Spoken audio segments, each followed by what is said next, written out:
नमस्कार, सबका स्वागत है सीएल कैरियर एकेडमी के इस यूट्यूब प्लेटफॉर्म पर, जिस पर हम प्रत्येक सुबह 7:15 पर करंट अफेयर्स का वीडियो लेकर आते हैं। बहुत ही शानदार इसमें हम प्रश्नों का डिस्कस करेंगे जो आपके परीक्षाओं के लिए बेहद महत्वपूर्ण है। Very very most important. आप इसको लिखते रहिए और इसके साथ ही आप अपने नोट्स बनाइए और इसके संबंधित फैक्ट जरूर लिखिए। हम इसके साथ फैक्ट लेकर आएंगे। उसके पहले हम बता दें कि हमारे यूट्यूब चैनल पर सभी वीडियो जो हमारी टीम का है, आप देखिए। Reasoning, math, current affairs, GK, Haryana GK, science, English, computer, सभी वीडियो देखिए।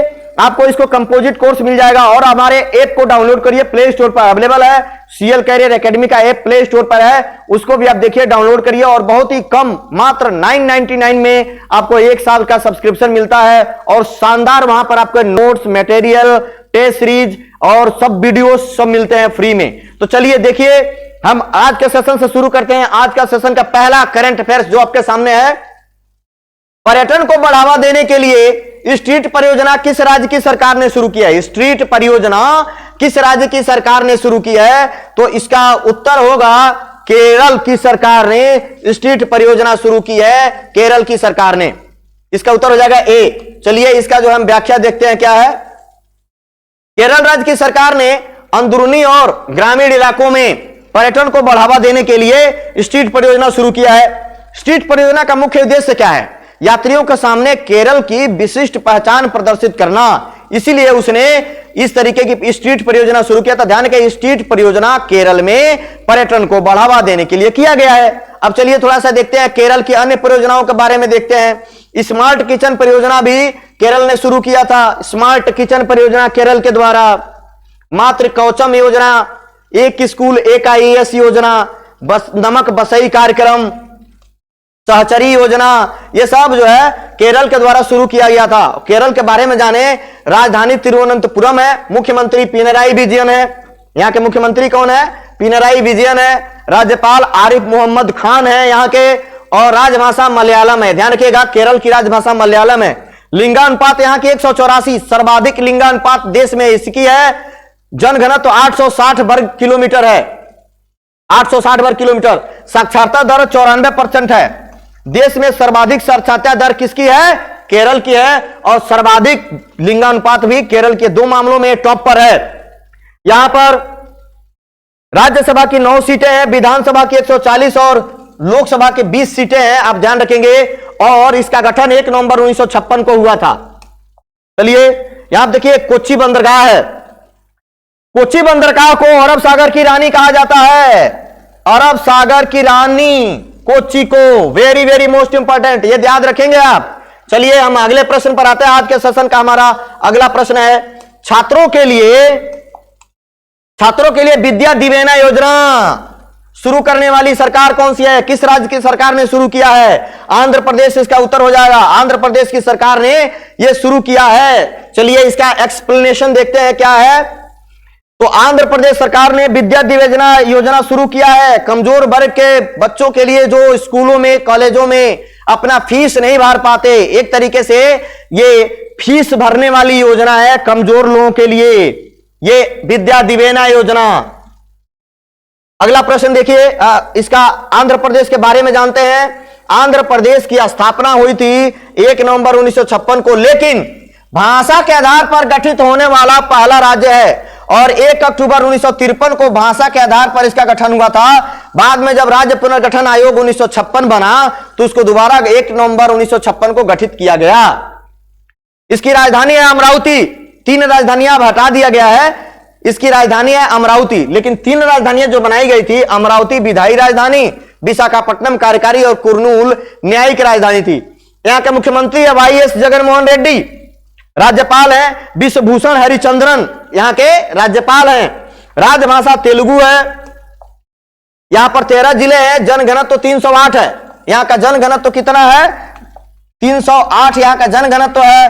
राज्यसभा की सीटें 11, लोकसभा की 25 है। और यहां पर एक और बात ध्यान रखेंगे यहां पर केंद्रीय तंबाकू अनुसंधान केंद्र राजामुंद्री, बहुत ही बढ़िया प्रश्न है। आंध्र प्रदेश में है केंद्रीय तंबाकू अनुसंधान केंद्र, राजामुंद्री में है।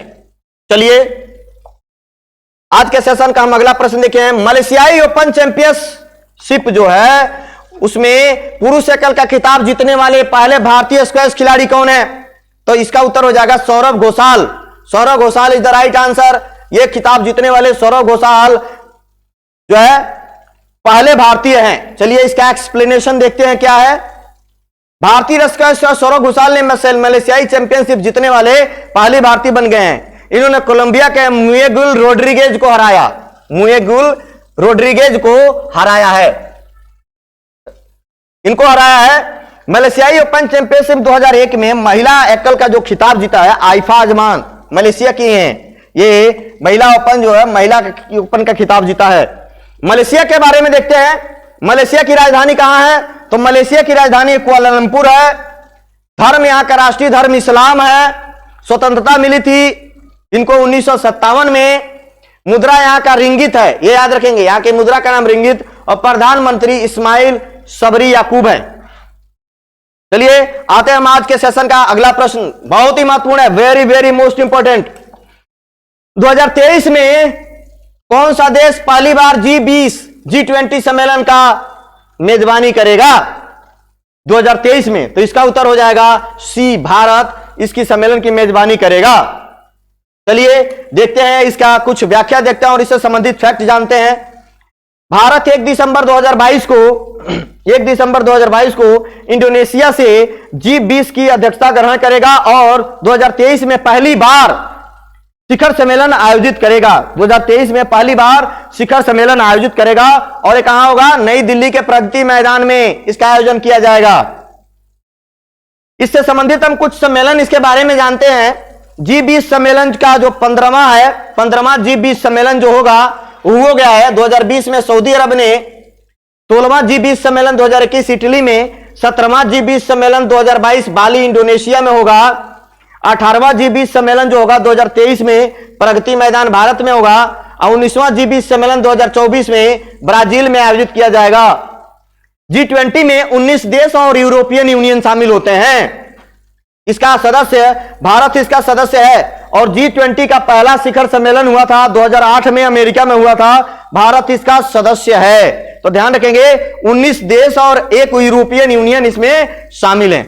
चलिए आज के सेशन का हम अगला प्रश्न देखते हैं क्या बना है। फॉर्चून इंडिया की ओर से जारी भारत की 50 सबसे शक्तिशाली महिलाओं की सूची में शीर्ष स्थान पर कौन है? 50 सबसे शक्तिशाली महिलाओं की सूची में शीर्ष स्थान पर कौन है? यह देखिए ऑप्शन निर्मला सीतारमण, स्मृति ईरानी, रोशनी नडार, नीता अंबानी। इसका क्या उत्तर होगा? देखिए तो इसका उत्तर होगा निर्मला सीतारमण शीर्ष पर हैं। ये इसका बिल्कुल सही उत्तर होगा। चलिए देखते हैं अन्य नंबरों पे कौन है।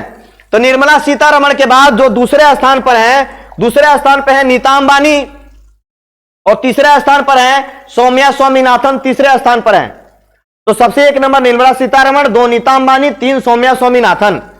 निर्मला सीतारमण के बारे में बताया लॉकडाउन होने के बाद 36 घंटे में ही इन्होंने प्रेस करने वाली पहली केंद्रीय मंत्री हैं। इन्होंने कोरोना के भयावह दौर में वित्त मंत्री रहते हुए इन्होंने इस तरीके के शानदार कदम उठाए थे जिसके लिए इनको शक्तिशाली महिला के रूप में चुना गया है।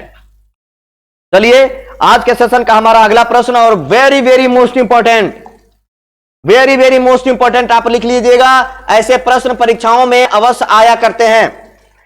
बंगाल की खाड़ी में उठे चक्रवाती तूफान जवाद का नाम किस देश ने दिया है?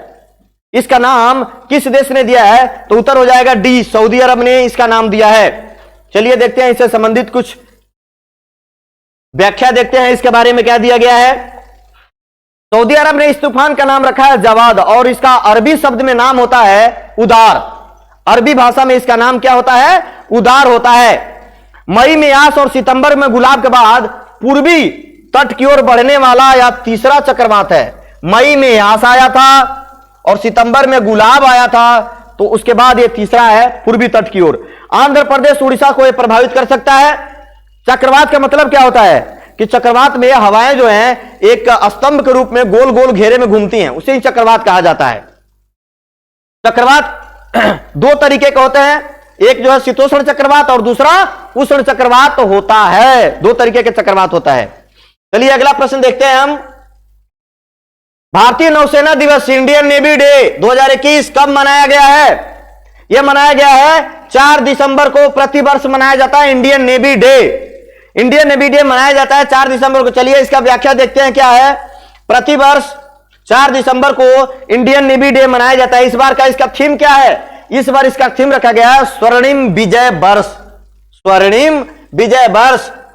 जब भारत पाकिस्तान का युद्ध 1971 में हुआ था तो भारतीय नौसेना ने कराची पर अटैक किया था और उसमें ऑपरेशन चलाया था, उसका नाम था ऑपरेशन ट्राइडेंट।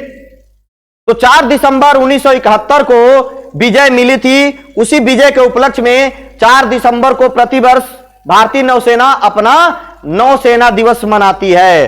तो आप ये बात ध्यान रखेंगे, यहां पे ऑपरेशन ट्राइडेंट चलाया गया था और भारत को जीत मिली थी। उसी जीत की खुशी में मनाया जाता है। नौसेना, जो वर्तमान नौसेना का जो गठन किया गया है वो किया गया है 1950 में। नौसेना प्रमुख जो अभी हाल ही में बने हैं R Hari Kumar, admiral R Hari Kumar. नौसेना का मोटो क्या है? सन्नो वरुणा संस्कृत में है। और नौसेना का कलर क्या है? नेवी ब्लू और सफेद नौसेना का कलर है। भारतीय थल सेना दिवस कब मनाते हैं? 15 जनवरी को। और भारतीय वायुसेना दिवस कब मनाते हैं? 8 अक्टूबर को। यह बात भी ध्यान रखेंगे, 15 जनवरी और 8 अक्टूबर को। चलिए हम अगला प्रश्न देखते हैं। एशियाई युवा पैरा गेम 2021, एशियाई युवा पैरा गेम 2021 का आयोजन कहां हुआ है? तो इसका आयोजन हुआ है मनामा, बहरीन में हुआ है एशियाई युवा पैरा गेम। चलिए इसका व्याख्या देखते हैं क्या है। इसके बारे में और भी हम फैक्ट्स जानते हैं। यह चौथा संस्करण था। एशियाई युवा पैरा खेल का कौन सा? चौथा संस्करण था। एशियाई युवा पैरा गेम 2021 का आयोजन बहरीन के शहर मनामा में आयोजित किया गया। यह बात आप याद रखेंगे, वहां की मनामा बहरीन की राजधानी भी है। भारत की तरफ से इसमें अनन्या बंसल ने शॉर्ट पुट में एक रजत पदक जीता है। कौन सा पदक जीता है? रजत पदक जीता है। बहरीन के बारे में जानते हैं। राजधानी मनामा, ये कहां है? फारस की खाड़ी, ईरान की खाड़ी जो है उसी को फारस की खाड़ी बोलते हैं, यहां है। राजा है नरेन अब्दुल बिन हमास। प्रधानमंत्री हैं अल बकर बिन सुलेमान। और यहां का राजभाषा अरबी और अंग्रेजी यहां की राजभाषा है। आप ये बात ध्यान रखेंगे। चलिए हम अपना अगला प्रश्न देखते हैं। आज का करंट अफेयर्स का कुछ और इसके लिए फैक्ट बातें देखते हैं। अगला जो गेम होंगे कब कौन होगा इसके बारे में, इनकी जो है 5वें एशियाई युवा पैरा खेल 2025 में होगा। उसका आयोजन ताशकंद उज्बेकिस्तान में होगा। आईसीसी पुरुष T20 विश्व कप 2022 ऑस्ट्रेलिया में होगा। विश्व बैडमिंटन चैंपियनशिप 2026 भारत में होगा। अंडर 17 महिला फुटबॉल विश्व कप 2022 भारत में होगा ये भी। और विश्व बैडमिंटन चैंपियनशिप 2021 हुएला स्पेन में होगा। तो ये कुछ आगामी जो है खेल का आयोजन कहां होगा इसके बारे में आप जरूर याद रखिएगा। आज के सेशन का हमारा अगला प्रश्न है, किस महिला फुटबॉल खिलाड़ी ने बैलन डी'ओर पुरस्कार जीता है? फुटबॉल के क्षेत्र में सबसे बड़ा पुरस्कार होता है बैलन डी'ओर पुरस्कार। तो ये एलेक्सिया फुटेलस ने की है। ये स्पेन की खिलाड़ी हैं। चलिए इनके बारे में कुछ और जानते हैं। एलेक्सिया फुटेलस स्पेन की फुटबॉल खिलाड़ी हैं। कहां के खिलाड़ी हैं? फुटबॉल की, जिन्होंने बैलन डी'ओर पुरस्कार जीता है। पुरुष वर्ग में बैलन डी'ओर पुरस्कार रिकॉर्ड 7वीं बार लियोनेल मेसी ने जीता है। लियोनेल मेसी ने पुरुष वर्ग में जीता है। फीफा के बारे में जानते हैं। FIFA federation international D football association इसका पूरा नाम है। इसकी स्थापना हुई थी 1904 में, 21 मई 1904 में इसकी स्थापना हुई थी। यह बात ध्यान रखेंगे। 21 मई 1904। मुख्यालय ज्यूरिख में है। अध्यक्ष इसके कौन है? जियानो इन्फेंटिनो। इसके सदस्य देशों की संख्या 211 है। आधिकारिक भाषा है 4, अंग्रेजी, फ्रेंच, जर्मन और स्पेनिश इसके आधिकारिक भाषा है। आज के सेशन का अंतिम प्रश्न देखते हैं क्या बना है। किस देश ने फ्रांस के साथ 80 राफेल लड़ाकू विमानों का समझौता किया है? किस देश ने 80 राफेल विमानों की समझौता की है? तो इसका उत्तर हो जाएगा सी, संयुक्त अरब अमीरात यूएई ने किया है। चलिए अगला प्रश्न देखते हैं। इसका जो है हम एक्सप्लेनेशन देखते हैं क्या है। संयुक्त अरब अमीरात ने फ्रांस के साथ 80 राफेल लड़ाकू विमानों के लिए 14 अरब यूरो यूएई ने किया है। 14 अरब यूरो का समझौता किया है। अब तक का रफाल के लिए सबसे बड़ा अंतरराष्ट्रीय सौदा किया गया है। और जो राफेल है ये बनाती कौन सी कंपनी है? दसाल्ट एविएशन, जो फ्रांस की कंपनी है। भारत ने भी इससे 36 रफाल विमानों का डील किया है। इसमें से कुछ रफाल विमान आ भी चुके हैं, बाकी अभी आने बाकी हैं। तब तक का दसाल्ट एविएशन के साथ रफाल के लिए सबसे बड़ा अंतरराष्ट्रीय डील किया गया है यूएई के द्वारा। यह बात ध्यान रखेंगे। चलिए थोड़ा यूएई के बारे में हम देखते हैं क्या बातें हैं। यूएई का संयुक्त अरब अमीरात बोलते हैं, बहुत ही महत्वपूर्ण साझेदार है भारत का। राजधानी कहां है? अबू धाबी इसका है। एशिया में स्थित है, एशिया का देश है और ये इसको गल्फ कंट्री कहते हैं। अरबियन देशों में, अरबियन पेनिनसुला में आता है। इसके राष्ट्रपति है शेख खलीफा बिन जायद अल नाहयान। इसका मुद्रा है दिरहम, ये याद रखेंगे, दिरहम। पुरुष T20 विश्व कप का आयोजन भी भारत की मेजबानी में यूएई में ही हुआ है। दुबई में आईसीसी का मुख्यालय जो यूएई में है, आईसीसी का मुख्यालय दुबई में है। कोयले से बिजली बनाने वाला पहला अरब देश यूएई है। कोयले से बिजली बनाने वाला पहला अरब देश यूएई।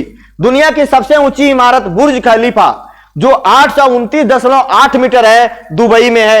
बुर्ज खलीफा यूएई में है, ये बात ध्यान रखेंगे। और इसकी ऊंचाई याद रखिएगा 829.8 मीटर। आईपीएल का आयोजन भी कहां हुआ था? अंतिम समय में यूएई में ही हुआ था। यूएई का सर्वोच्च नागरिक सम्मान ऑर्डर ऑफ जायद, यह किसे मिला हुआ है? यह हमारे देश के प्रधानमंत्री नरेंद्र मोदी को दिया गया है ऑर्डर ऑफ जायद। इस तरीके से हमारे शानदार प्रश्नों को आप देखिए डेली बेसिस पर, इसको लिखा करिए, इससे संबंधित फैक्ट लिखिए। मिलते हैं फिर कल अगले करंट अफेयर्स के साथ। तब तक के लिए जय हिंद, जय भारत। पढ़ते रहिए, आगे बढ़ते रहिए।